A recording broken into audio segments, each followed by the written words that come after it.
Hi internet people, Riverdale is back this week. So I thought I would do a quick recap of episodes 7, 8, and 9. Definitely a quick one because a lot of really random stuff happened. Because I'm gonna forget which ones. I write over all of my notes. I take notes when I watch the show so I can do recap videos. But then when I speed read them to do these videos, I sometimes leave stuff out. So, in general, what we know is Jughead got addicted to Griffins and Gargoyles. So did a lot of Riverdale. His dad got super pissed, chained him to a refrigerator, which, I mean, he had food and water, I guess, so it was okay-ish. Betty and her mom got menaced by the Gargoyle King and stuff got left in her bed. Then they did a Scream reference where it looked like FP could be the killer. I feel like that's a thing. I don't feel like he's actually the Gargoyle King. I don't need Betty and Jughead to have mutual murderous parents. That happened. Archie got out of prison. He had an infection. He decided to run away from Riverdale and I guess broke up with Veronica because, sure, based on the fact that while he was on the run with Jughead, which I didn't quite understand why Jughead also left, but that's fine. They wound up at a farm that, like, was in a town that looked like the Children of the Corn town, and he, like, started making out with a chick there who then hit him over the head because there's a reward for him, and Highr'd apparently owns that entire tiny town. So that was the thing. Someone just yelled from upstairs. I don't know what's going on. So we're going to very quickly finish this, so I can figure out what's going on upstairs. So yeah, Archie made out with someone. Jughead figures out that Fizzle Rocks are a huge thing. Everyone is doing Fizzle Rocks now and playing Griffins and Gargoyles. He then takes Archie to his mom because he's like, she'll know. Archie and Jughead are then mistaken for a couple by Gladys Jones, which is hilarious. Also turns out Gladys is running her own gang, which I was like, okay, did you leave the servants to open your own motorcycle-themed gang or garage-themed gang? Jellybean is a sassy chick, and she wants to be JB, which was throwing me off because in my notes I always write GK for Gargoyle King, so it just throws me off. So yes, that all happened. I'm pretty sure Gladys killed Penny. I don't know if she did for real or not, but in my brain she did. Then there's a lot of other stuff that happened. I'm going way out of order. That was like an Archie Jughead tangent. Sorry, I still have this cough. Veronica and Reggie are getting closer. Reggie is helping her with her speakeasy thing. She almost lost it because, Gambler Kid, who has a name, he's another mobster associated with Highr'd Lodge's folks.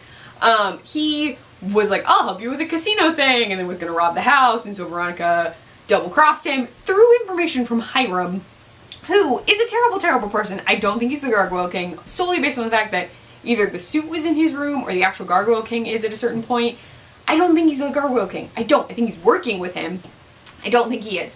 But he, like, kept giving Veronica information because he's trying to, like, woo Veronica back. And for some reason, now Highr'd's character gives me this very creepy, incestuous vibe that I don't appreciate at all. It just makes him creepier, but I'm also like, really? I need you to tone it down. She is your daughter. Stop being creepy. She had moved out of the Pembroke. Her mom wanted to send her to New York. Her mom has gotten the school closed down at this point. Everything is a little wacko. Cheerleaders had seizures. Cheerleaders are missing. The fake CDC appeared to quarantine everything. Cheryl asked Tony to move in with her while taking care of her. She also at one point covered her mother in syrup to find out what was going on because at another point Penelope Blossom had a seizure which may have been fake. No idea. The parents are hardcore tied into this somehow. They learned that there was the death of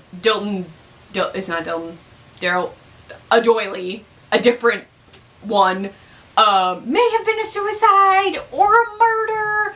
I'm pretty sure they decided it was a murder. So the parents are really involved.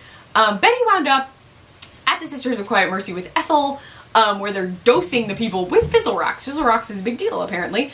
Ethel then had, like, a grudge against Betty and was, like, trying to take Betty down, and then Betty took Ethel down by telling her, like, the Gargoyle King's not real, he's made up by the Sisters, and we learned that the Gargoyle King was somehow made up by the Sisters as a tool for therapy, which is confounding to me. And beyond that, Cheryl never came across this, so they weren't using it for a while, it just, like, went out of fashion and they brought it back, I don't know. But now they've led an escape from the Sisters of Quiet Mercy, and Alice was coming to check on Betty because she'd seen Betty and Betty looked terrible. Now Betty is pretending to be the Griffin Queen, who is a good guy and like takes out the Gargoyle King. So that's happening.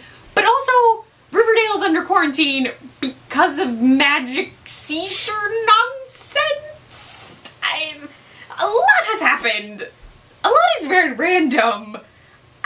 It's a lot. It's a lot, and I need them to start tying up the Gargoyle King thing, because while I like it, it's getting a little all over the place. I only need Cheryl and Tony to have more lines. They've had like 4 lines. Someone give them more lines. And a plot? Could we just make the whole rest of the season about Cheryl and Tony? They can just take over. Because Archie's on the run anyway. He's gone. Him and his dog. Who better have food. You know, I hope Fred brought food for the dog, because dog needs food. I'm sure it was because KJ Appa actually had to go film scenes for a movie, but you know, he's running away. We can give more lines to Cheryl and Tony, especially because Jughead and FP are locked out of Riverdale, so like, the dudes are gone. So they can just give Cheryl and Tony all the screen time. But yeah, so that was a very quick, concise-ish recap of everything that's happened. I will be checking out the new episode this week. Let me know what you think about Riverdale so far right now, and if you're going to be tuning into the new episode in the comments below or over on Twitter. I am at CleffNotes. Find me on my blog, cleffnoteswordpress.com, and or the Nerdy Girl Express, thenerdygirlexpress.com. Bye, internet people.